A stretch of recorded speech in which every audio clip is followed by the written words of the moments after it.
malade et a très très mal. Et dès qu'on a essayé d'appuyer sur ce ventre, il est d'emblée très très dur, d'accord, très dur et très douloureux. La défense, c'est une contracture, on va dire, qui est partielle. C'est-à-dire qu'on arrive à déprimer un tout petit peu l'abdomen du patient, mais très très vite, on s'aperçoit qu'il devient dur. Il y a une résistance, d'accord? C'est ça ce qu'on appelle la défense.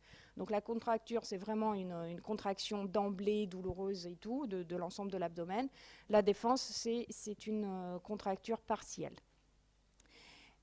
Que ça soit la contracture, que ça soit la défense ou la douleur au niveau du toucher pelvien, au niveau du toucher rectal, donc ça a la même valeur sémiologique, c'est-à-dire c'est des signes d'irritation péritonéale. De même que quand la douleur a la décompression brutale de l'abdomen. Vous appuyez sur le ventre de quelqu'un et puis vous relâchez brutalement, ça lui fait mal, c'est la même valeur sémiologique, c'est des signes d'irritation péritonéale. Il ne faut pas dire que le malade qui a une défense, il est moins grave que le malade qui a une contracture, d'accord ? Alors, attention, il y a certains malades chez qui on ne va pas avoir ce tableau de défense ou de contracture. C'est qui? C'est les patients âgés qui n'ont plus de muscles, d'accord? Les vieilles mamies qui, 90 ans, plus de muscles, le ventre chez elles peut être souple. Elles vont avoir mal au ventre, mais le ventre est souple. Parce que pour pouvoir se contracter, il faut avoir des abdominaux, d'accord? Donc, pareil pour les patients dénutris. Les patients qui ont perdu, qui ont fait de la rhabdomyolyse, qui ont perdu des muscles, ils ne vont pas se contracter convenablement. Pareil, les immunodéprimés. Alors, dans le service à Pompidou, on opère beaucoup des obèses. Les obèses, combien même l'anastomose qu'on a fait pour les bypass ou pour je sais pas, pour mettre des anneaux gastriques, combien même il y a un trou dans l'estomac, l'obèse, il n'aura pas de défense parce qu'il y a une couche comme ça de gras. Donc, il ne va pas se défendre. Il faut aller chercher, il faut poser, il faut évoquer le diagnostic de péritonite sur d'autres arguments. Pareil, les patients qui sont dans le coma, les patients de réanimation, ils ne vont pas avoir de défense. Donc, en fait, la contracture, la défense, la douleur au toucher rectal ou la douleur à la décompression de l'abdomen, c'est important, ça signe la péritonite. Mais il faut bien garder en tête que parfois, ces signes peuvent manquer ou alors être moins importants que ce que vous le pensiez. Alors, devant une péritonite, du moment où vous avez évoqué le diagnostic de péritonite, il faut rechercher les signes de gravité. Les signes de gravité, c'est ça, c'est tous les signes de sepsis sévère. Donc c'est la fièvre, c'est la tachycardie, les signes de choc avec l'hypotension, les marbrures, l'obnubilation, les signes de déshydratation, le patient le pli cutané, tout ça. Donc, dès que vous avez vos diagnostics positifs, c'est une péritonite, il faut chercher les critères de gravité. Est-ce que c'est une péritonite grave ou pas? Et souvent, ça l'est assez rapidement. Alors, on va bien sûr faire des examens complémentaires. Le malade, il a toutes les chances de passer au bloc. On va lancer un bilan biologique.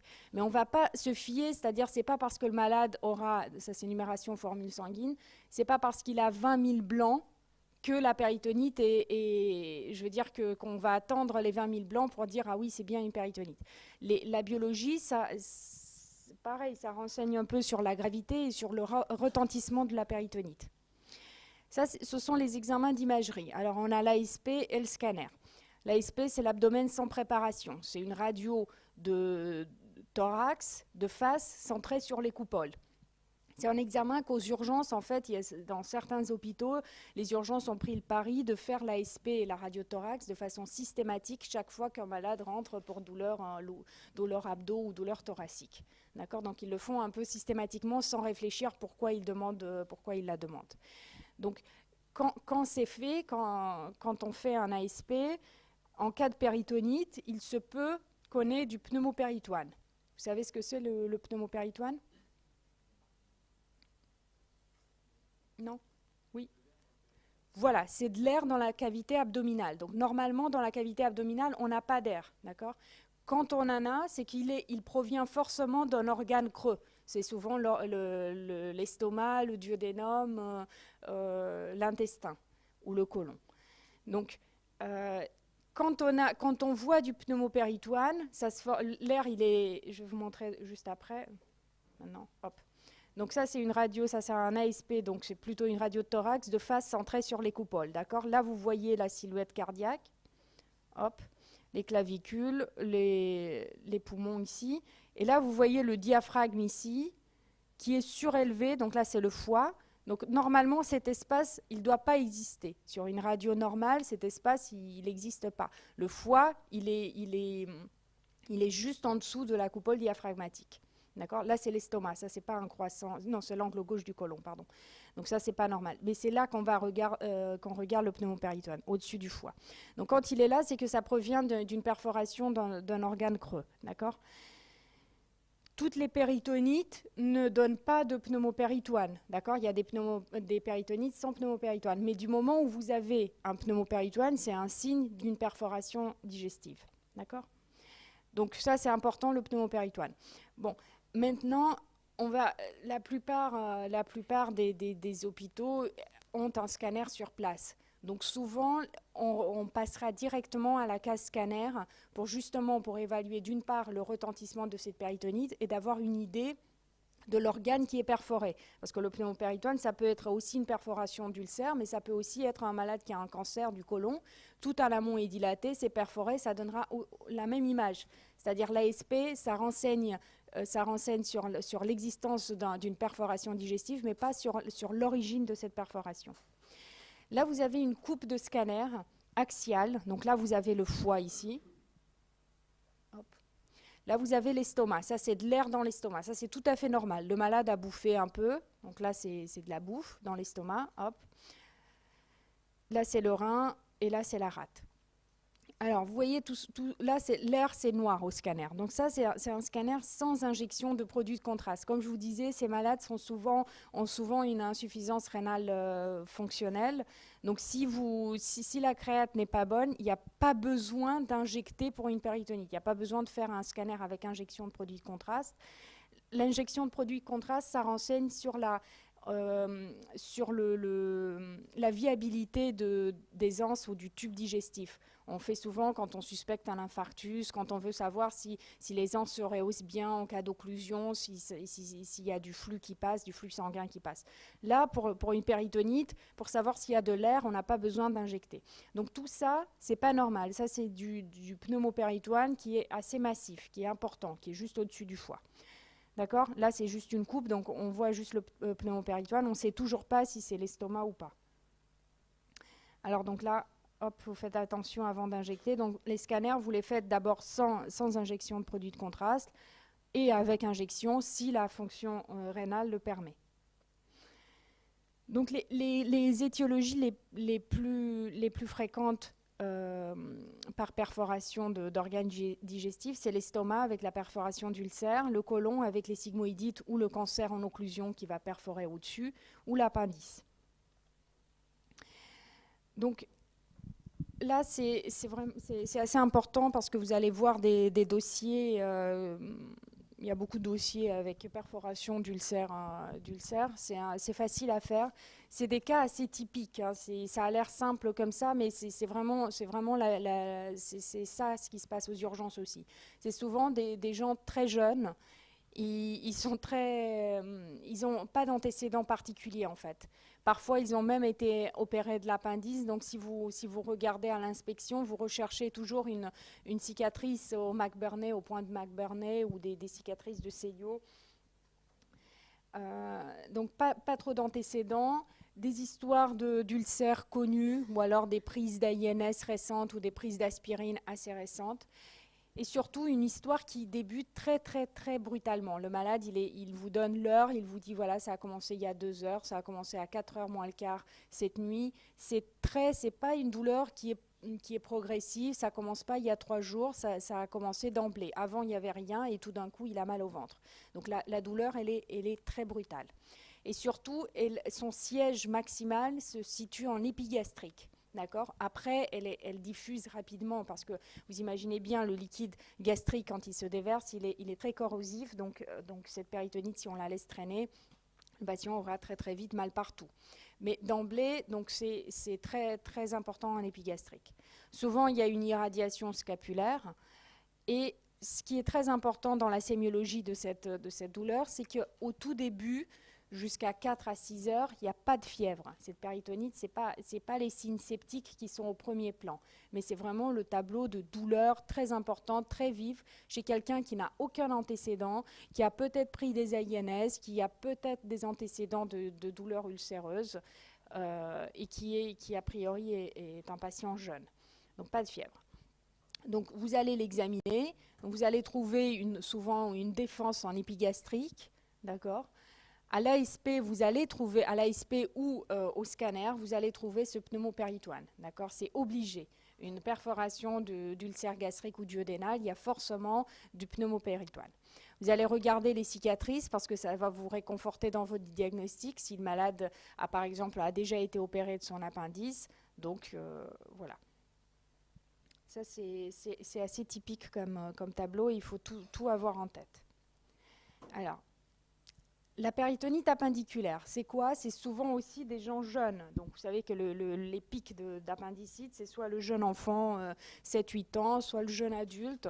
Et puis il y a un pic un peu plus tard, vers 60 ans, mais qui est beaucoup moins important.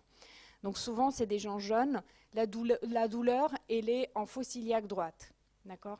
Alors souvent, l'appendicite, la douleur, elle commence en épigastrique, puis elle migre secondairement en fosse iliaque droite, mais c'est surtout la douleur en fosse iliaque droite qui est au premier plan. D'accord.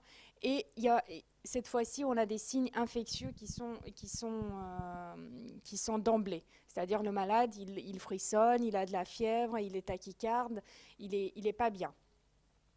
Donc on va l'examiner, donc les signes physiques. Donc il y a cette défense ou contracture qui est maximale en fosse iliaque droite. À l'opposé de la perforation d'ulcère, il n'y a pas de pneumopéritoine dans la péritonite appendiculaire parce que l'appendice, en gros, il est plein de... Il n'y a pas de l'air dans l'appendice. Souvent, il est très, très inflammatoire. Il peut y avoir des stercolites. Donc, quand il se perfore, ce n'est pas comme si le côlon se perforait. Souvent, la base, elle est déjà bouchée. Donc, il n'y a pas de pneumopéritoine dans la perforation appendiculaire. Et donc, si vous faites un ASP, il n'y aura pas de croissant gazeux sur l'ASP et il n'y aura pas de bulle de pneumopéritoine au scanner. Donc là, si on les compare, alors l'autre étiologie, c'est la perforation de diverticules sigmoïdiens qui concerne plutôt les patients âgés, puisque pour avoir des diverticules, il faut déjà avoir un certain âge, donc au-delà de 50-60 ans. C'est la sigmoïdite. On la considère comme une appendicite à gauche. Donc en fait, c'est les mêmes signes que pour l'appendicite, mais du côté gauche. Parce que la boucle sigmoïdienne et le sigmoïde se trouvent à gauche, et c'est l'endroit qui est où il y a le plus de diverticules. Donc là, le début, il peut être un peu plus progressif. Les douleurs sont maximales à gauche. Et il y a bien sûr des signes infectieux avec fièvre et hyperleucocytose. Et là, pour le coup, au scanner, comme c'est le côlon lui-même, les diverticules siègent sur le côlon. Donc c'est le côlon qui est perforé. Donc il y aura du pneumopéritoine. D'accord ? Donc là, vous revoyez un peu tout ça, avec l'ulcère où la douleur elle est brutale en épigastrique et il n'y a pas de fièvre, la péritonite appendiculaire où la douleur elle est en fosse iliaque droite et il y a des signes infectieux et pas de pneumopéritoine. Donc on arrive au traitement.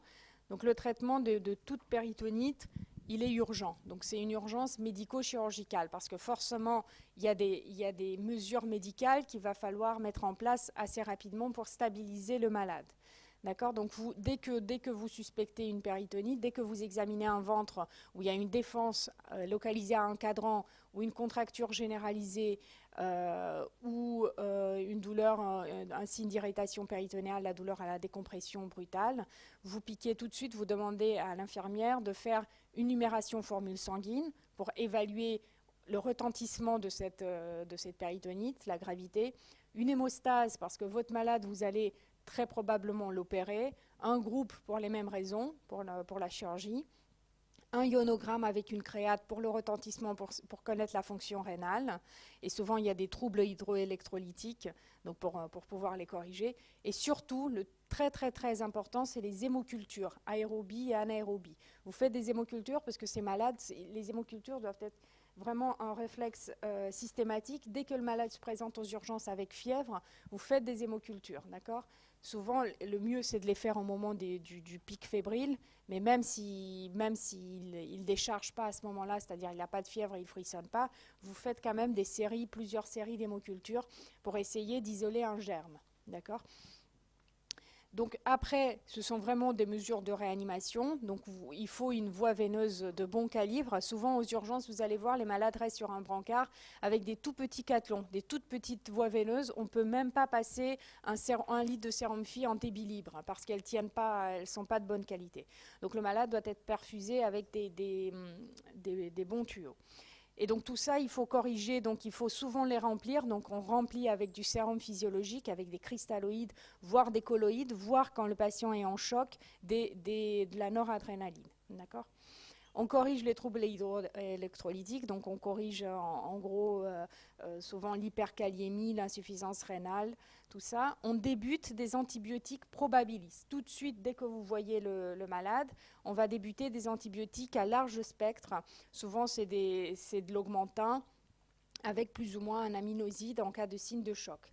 Et cette antibiothérapie va être secondairement adaptée une fois que le malade va être opéré, une fois qu'on fera des prélèvements péropératoires et ou que les hémocultures vont pousser, on arrivera à isoler un germe, on va les adapter aux germes qu'on aura isolés et surtout aux sites infectieux. Les anesthésistes ont des protocoles d'antibiothérapie en fonction de l'organe qui est touché. C'est-à-dire qu'ils n'utilisent pas les mêmes antibiotiques si c'est la vésicule biliaire ou si c'est le côlon, si c'est l'estomac où il peut y avoir des levures ou si c'est le grêle.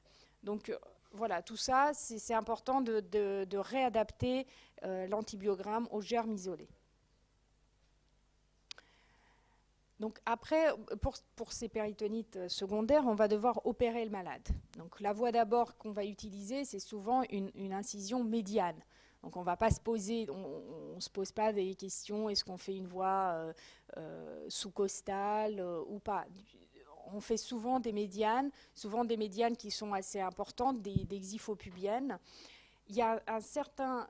Donc il faut quand même dire que de plus en plus, en fonction de l'opérateur, si on a des arguments parce qu'on a fait un scanner, donc si c'est une péritonite appendiculaire, il y a beaucoup de gens qui vont faire cette chirurgie en célio. D'accord ? Une péritonite appendiculaire, on peut faire de la célio. On peut retirer l'appendice en célio et on peut bien laver avec